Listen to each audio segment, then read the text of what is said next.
मंथन news Maharashtra. Shravan बैल पोळ्यानिमित्त अहमदनगर जिल्ह्यातील राहुरी शहरातील बाजारपेठ बैलांच्या सजावटीच्या साहित्याने सजली आहे। सध्या पोळ्याच्या निमित्ताने बाजारात विविध प्रकारचे रंगीबेरंगी सजावटीचे साहित्य विक्रीसाठी आले आहे। वर्षभर शेतात शेतकऱ्यांसोबत राबलेल्या बैलाच्या प्रति कृतज्ञता भावना म्हणून बैलपोळा साजरा केला जातो। सर्जा राजाला सजवण्यासाठी लागणारे इंगुळ, भोरकडी, पितळी, शेंबी, चौरी, घुंगरू, कपाळगोंडा, कवडीमाळ, पैंजण, कासरा, वेसन गोंडे, बेगडी, म्होरकी, कासरा, चौरी आदी साहित्याने दुकाने सजली आहेत। आपल्या लाडक्या सर्जा राजाला सजवण्यासाठी राहुरीच्या बाजारपेठेमध्ये शेतकऱ्यांनी गर्दी केली होती। आपला भारत हा कृषीप्रधान देश आहे। कृषी क्षेत्रात मोठ्या प्रमाणात यांत्रिकीकरण झाले असले तरी बैलपोळ्याचे महत्त्व अजूनही कायम आहे।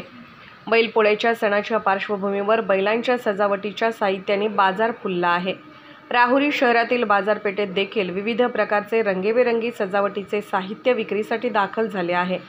वर्षभर आपल्याला साथ देणाऱ्या बैलाच्या सजावटीसाठी शेतकरी सुद्धा मोठ्या प्रमाणात साज शृंगाराच्या साहित्याची खरेदी करण्यासाठी गर्दी करताना पाहायला मिळत आहे।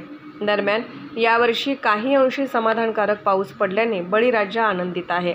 त्यामुळे पोळा सणासाठी खरेदी करताना शेतकऱ्यांमध्ये उत्साह जाणवत आहे। यंदा सजावट साहित्याच्या किमतीमध्ये थोडीफार वाढ झाली आहे, तरी देखील काळ्या आईच्या इमाने इतबारे सेवा करणाऱ्या बैलांना सजवण्यासाठी शेतकरी आपापल्या आर्थिक कृतीप्रमाणे साहित्य खरेदी करताना दिसून येत आहेत। पोळा सण साजरा करण्यासाठी घरोघरी मातीच्या बैलजोडीचे पूजन केले जाते।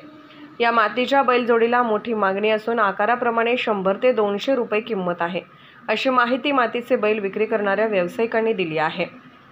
सद्यस्थितीला दिवसेंदिवस शेतीसाठी ट्रॅक्टरचा वापर वाढल्याने बैलांची संख्या कमी होत आहे। त्यातच बैलांच्या सजावट साहित्याच्या दरातही मोठ्या प्रमाणात वाढ झाली आहे।